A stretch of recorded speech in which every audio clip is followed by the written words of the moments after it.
Hi, I'm Rob, and in this Gems of War video, we'll take a look into Soulforge and tell you what I think are the best weapons and mythics to craft from there if you want to spend some of your diamonds and stuff. Also be taking a look at this weekly event troop, Manta Raider. Anyway, what's ET short for? Because he's got little legs. Oh my god, that's shocking. Right, anyway, Manta Raider, let's take a look at your Merlantis Epic.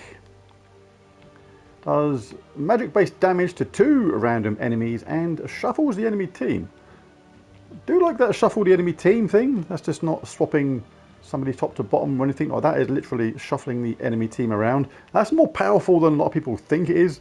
So many powerful PvP and especially Guild Wars teams are absolutely dependent on that team order to make their team work properly, and shuffling the enemy team can absolutely really mess them up or put somebody that was safe from damage at the bottom prone to damage at the top and all sorts of things like that. So yeah, not bad at all, that spell.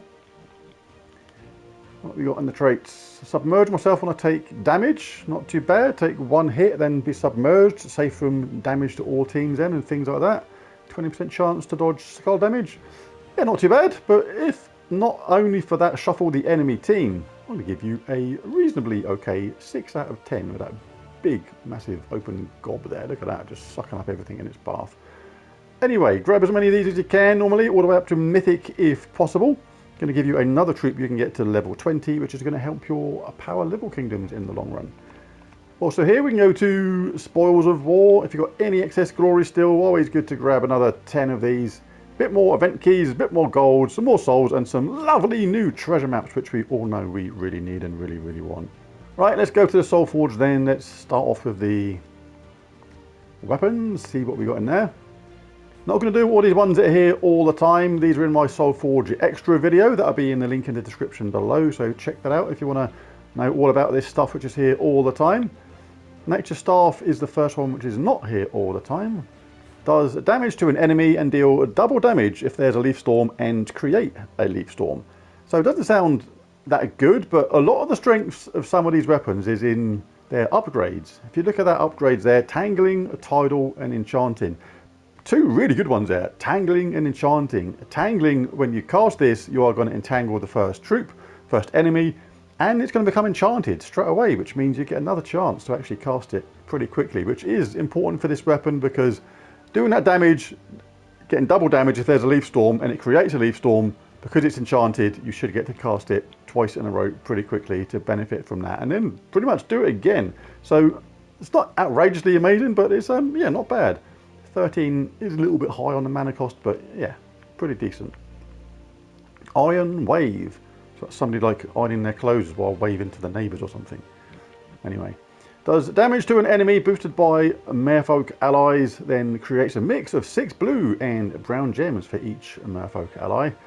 So uses red and yellow, creates blue and brown, so make sure you have a couple of other troops in your team which use blue and brown to make the most of all that lovely mana. Amber Partisan. Similarly to the last weapon, this does damage to an enemy boosted by Merlantis allies, then creates a mix of 6 blue and green for each Merlantis ally.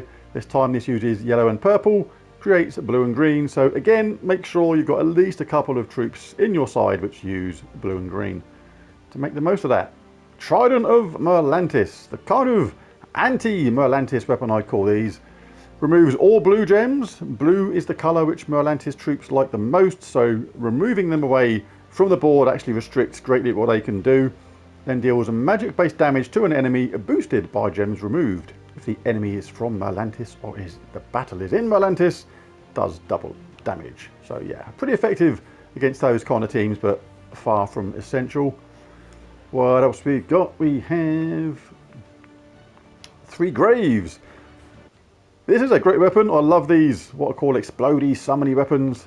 Explodes magic +1 blue gems, grant a random status effect to all Merlantis allies, then summon a Merlantis troop. So mana gens, status effects, and a summon all in one, really good. But don't be tempted to buy it from here. You can get it from the raid boss event on at the moment at tier 3.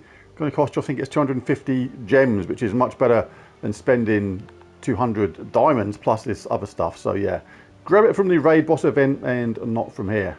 Right, let's take a look at the mythics first in the Soulforge. Again, all the ones that are here all the time, I'm not going to go over them. They're in my Soulforge extra video. Maybe a link in the description below. First up, we have the Elder Dragon. Good dragon this, really good dragon. Does damage to all enemies, then creates 9 cursed gems boosted by cursed enemies. Cursed gems are brown, so it can create a bunch of them, and with the added effect of curse at the same time, and it uses brown, so it can actually self-charge and do it again. The traits aren't bad either. Start battles with a madness storm and loss of sanity. Eliminate 3 magic from all enemies when matching 4 or more gems. With every 4 match, that's actually pretty decent. I do like the Elder Dragon. Very good indeed. Next up we have the Archdeva. Another good troop. Choose an ally, give them a large amount, it's basically magic times 2 plus 1 or something, of attack, life and armor, and fill their mana. Can only be cast once is the downside to it, but there's probably ways that could have been looped maybe or something. Well, obviously if you cast it on himself you can do it indefinitely. That's probably why it can only be cast once. Unless it could be cast on any other ally maybe. But maybe there was a chance to exploit that and make the most of it, which is why it's only a cast once thing. But it's still really powerful, whichever way you look at it. And also the third trait, really good as well, a barrier and bless a random ally when matching 4 or more gems. So yeah, he's very good indeed. Next up we have Obsidius. Some really, really good mythics in here today. Does heavy splash damage to a random enemy, destroys a 5x5 block, that's going to generate mana at the same time, and has a 50% chance to deal the same amount but light splash damage this time to a random enemy. Does have a really good set of traits at the same time. Rocky Death, summons a dust storm when an enemy dies. Reduced damage from scars by 50% is good as well, and the excellent Earthquake. Stun all enemies on 4 or 5 gem matches. Really good when used against annoying troops like Queen Beatrix, where she has that cleanse, and they have really powerful things like that which can be stopped by something like stunning them. Stuns all enemies. You literally just get a 4 match, stops those Queen Beatrix cleanses in its tracks and things like that. So very handy indeed. Obsidius, unlike the absolute rubbish fallen Valdis, she came along when divines were very, very dominant in the game, and she was there to combat them and put divines in their place kind of thing. And she's not even that good at that, to be honest. Does magic-based damage to all enemies, explodes 3 Doom Skulls, boosted by divine enemies, and then silence divines. So can be a bit effective against divines with that silence, but yeah, she's actually still not that great, and the traits are mostly absolutely rubbish. Never mind. Right, let's take a look at the legendaries next. There was someone down here somewhere. Oneros drains 7 mana from all enemies regardless of your player level, and inflicts fairy fire and burns them, then summon 1 to 3 nightmares. So mana drain from all enemies. Fairy fire is good, that's going to add 50% to damage on incoming spells to the enemy, and it has a summon as well, so pretty good spell that. Eliminate 1 magic from all enemies when an ally casts a spell is okay. And wild magic, 25% chance to create a ×2 wild card when matching 4 or more gems. It's a little bit random, but it can be decent sometimes. Who we got next? Spooky Imp. Does scatter damage to all enemies, then either transforms a random enemy into a wraith, or all allies gain 3 magic. So bit of a weird spell. It's the scatter damage you're going to be looking at the most, because it gains 8 magic on purple gem matches. So get a little bit of a purple loopy team going on. This does use purple itself, and you can really boost up that scatter damage. Not bad at all. Kruarg the Dread does magic based damage to the last 2 enemies, and if there are 13 or more red gems, summon a random daemon. So yeah, can be good when you want to target the last 2 enemies because they're stealthy or something like that. But yeah, otherwise a little bit of an awkward spell. It seems a bit clumsy sort of thing. You have to get 13 or more gems on the board to get that summon as well. So good, but not great. But it does have the somewhat random, voracious 5% chance to devour on skull damage. And lastly, Kerberos. Really good troop. This does damage to an enemy with a 40% chance to devour them. So we're close to a 50-50 chance to get a devour.